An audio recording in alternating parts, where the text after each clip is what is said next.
여러분, 지난 한 주간 잘 지내셨습니까? 하나님의 말씀을 사모하여 예배의 자리에 나오신 여러분들을 주님의 이름으로 축복합니다.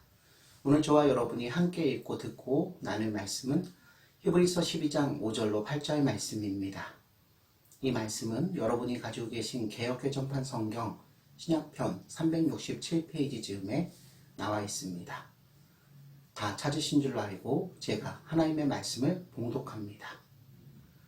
또 아들들에게 권하는 것 같이 너희에게 권면하신 말씀도 잊었도다.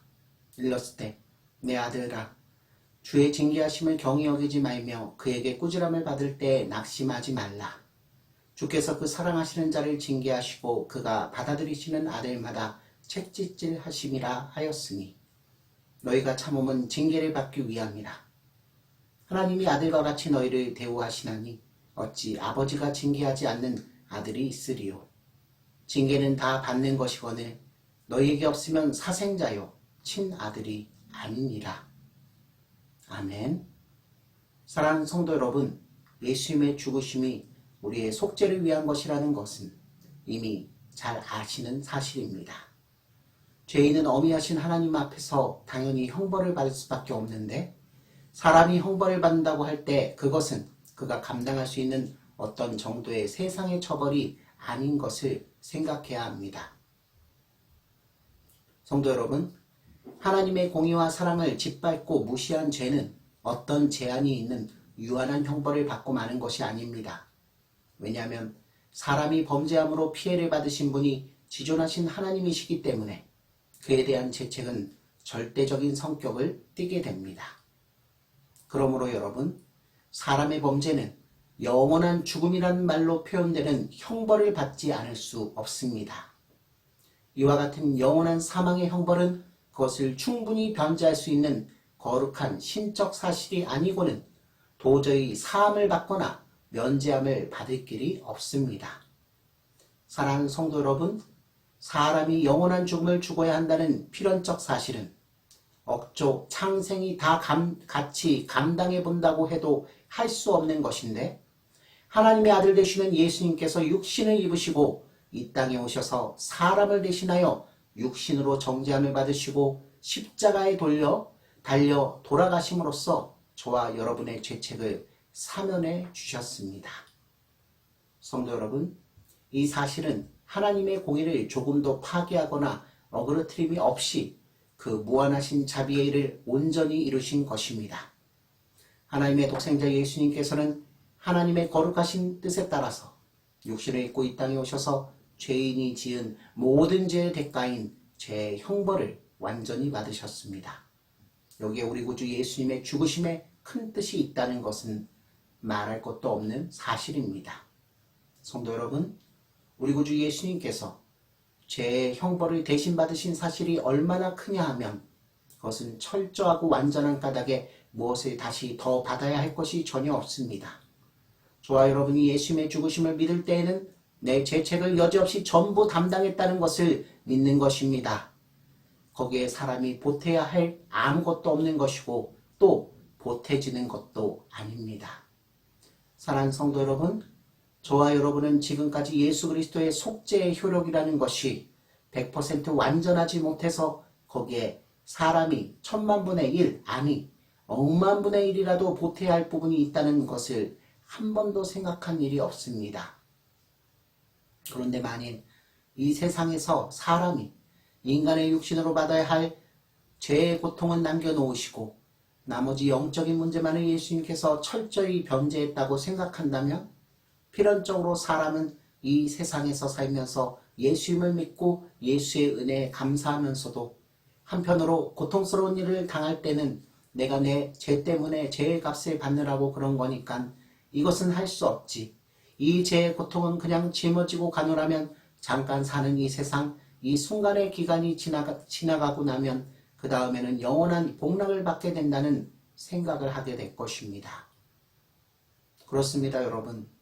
우리 중 많은 이들은 이 세상에서 예수를 믿고 살아가노라고 하다가 종교상 문제든지 도덕상 문제이든지 혹은 인간관계의 문제든지 간에 어떤 잘못된 일을 해서 스스로 가책을 받다가 얼마 후에 자기에게 불행한 일이 닥치면 그렇구나. 내가 잘못해서 결국 그 값으로 이런 재앙을 받는다. 내가 이것을 받아야만 거기에 대해서 보상을 해나갈 수가 있다고 생각합니다. 이는 가령 어떤 사람이 열심히 예배당에 나가다가 불의한 마음이 생겨서 예배당 나가는 것을 좀 게을리했습니다.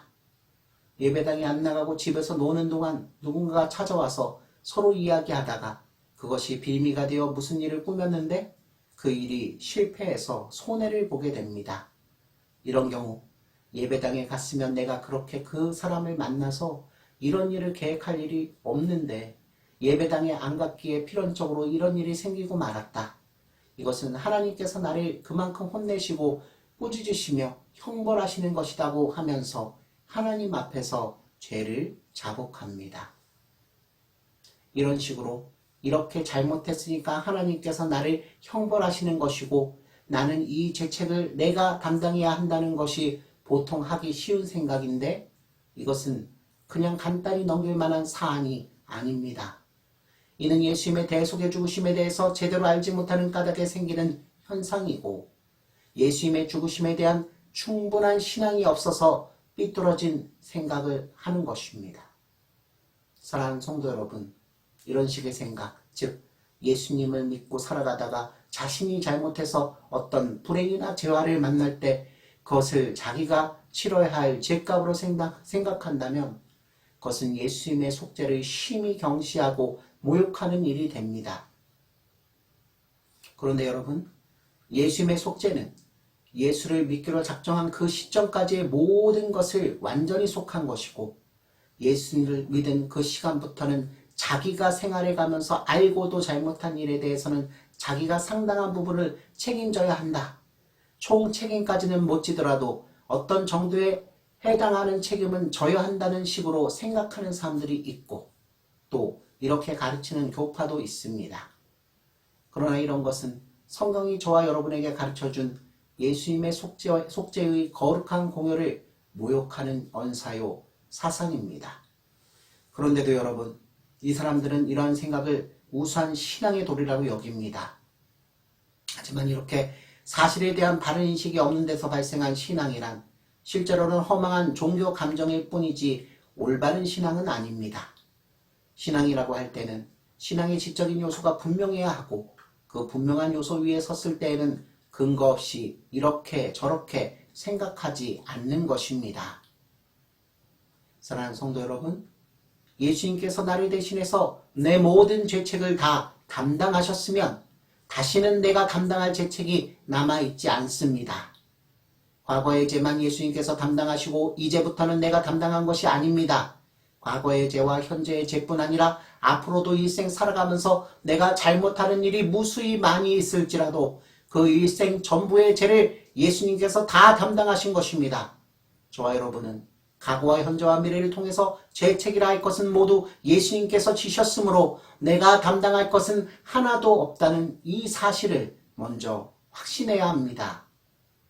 성도 여러분, 예수님께서 십자가에서 받으신 고통은 말로 다 할 수 없을 뿐만 아니라 저와 여러분이 다 할 수 없는 것입니다. 단지 예수님의 몸이 십자가에 달려서 고통을 받는 것만으로 끝난 것이 아닙니다. 예수님께서 하나님 앞에서 매를 맞으시는 그 고통을 사람으로서는 충분히 이해할 수 없습니다. 단순히 사람이라면 그러한 매를 맞을 수도 없고 그러한 매를 맞으신 예수님의 고통을 다 알 수도 없습니다. 그러므로 예수님께서 십자가에서 받으신 고통을 가벼운 일로 생각해서 자기 죄책의 10,000,000분의 1이라도 자기 스스로 담당해야 면책이 완성되는 것으로 안다면 그것은 망상입니다. 10,000,000분의 1이라도 내가 플러스를 해야만 죄책을 면할 것으로 생각하는 것은 바른 신앙이 아닙니다. 그런데도 이런 망상이나 그릇된 오해가 분명히 있습니다. 보통 때는 없는 것 같다가도 불행한 일을 당한다든지 몹시 어려운 일을 당할 때 흔히 그런 감정을 토로하는 일이 많이 있습니다. 사랑하는 성도 여러분, 비록 내가 잘못한 일이 있어도 그 일로 인해서 앞으로 올 여러 가지 일에 차질이 생길지라도 그 일에 대해서 생각할 때 이것은 내 죄 때문에 하나님께서 내리시는 형벌이라고 생각해서는 절대로 안 됩니다. 내가 지금 억만분의 1에 해당하는 작은 죄책을 담당하느라고 이런 일을 당한다고 생각하지 말아야 합니다. 하나님께서는 죄책에 대해서는 내게 일절 묻지 아니하신다는 것을 철저히 믿고서 자기가 당한 불행이나 재난에 대해서 정당하게 해석을 해야 합니다. 성도가 당하는 불행과 재난은 죄책으로 오는 것이 아닙니다. 그러면 여러분, 성도에게 불행과 재난은 왜 옵니까? 우리가 보기에는 분명히 과거에 이러이러한 잘못된 원인을 심은 결과를 지금 거두고 있다는 생각이 듭니다. 지금 우리는 여기에 적용된 인과의 법칙을 무시하자는 것이 아닙니다.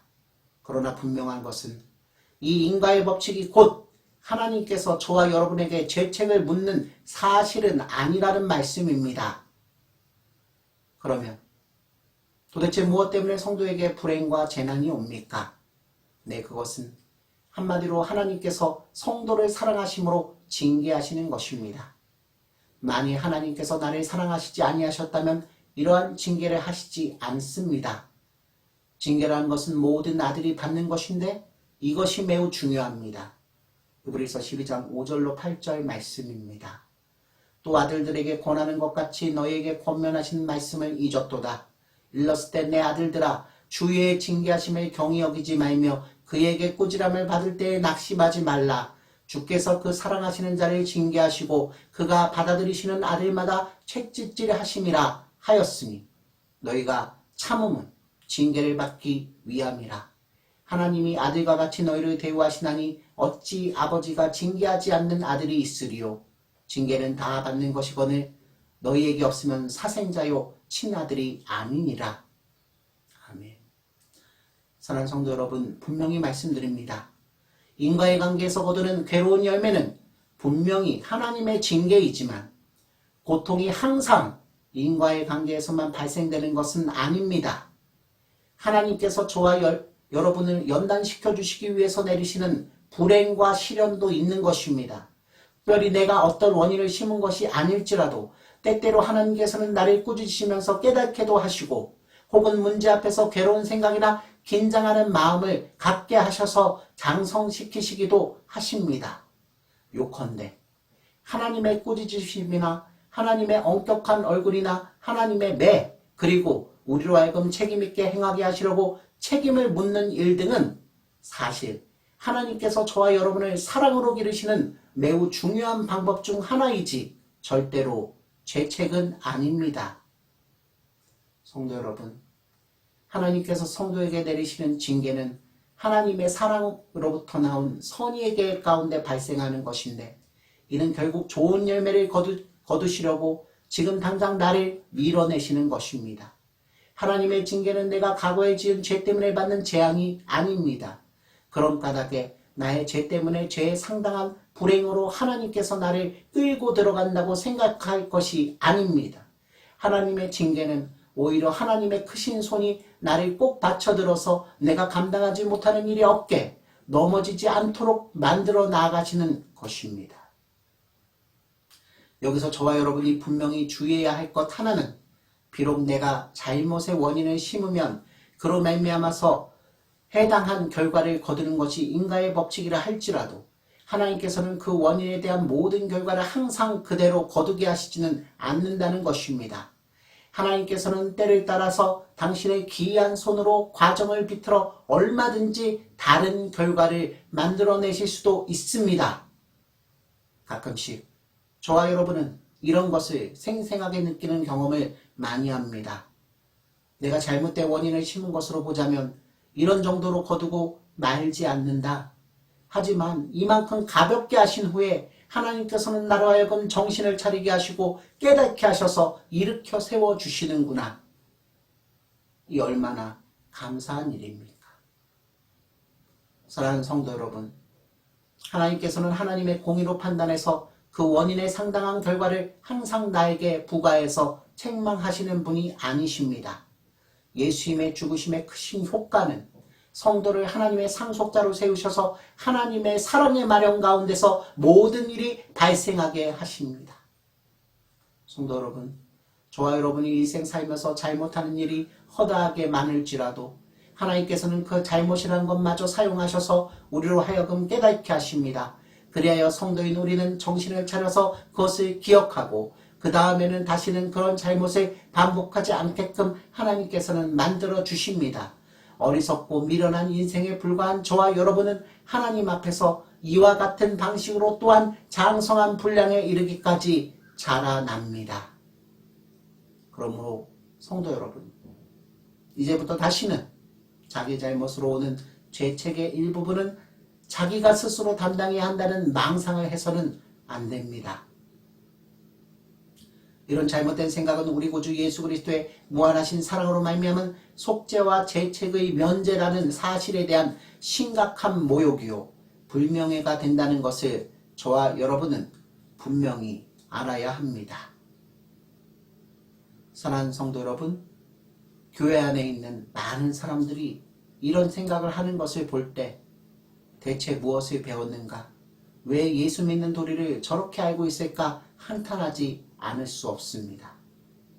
저와 여러분은 이렇게 참된 신앙이 아닌 공허한 종교 감정 가운데 빠져들지 않도록 항상 주의할 뿐 아니라 피차간에 격려하시고 권면하시기를 주님의 이름으로 축원합니다. 아멘.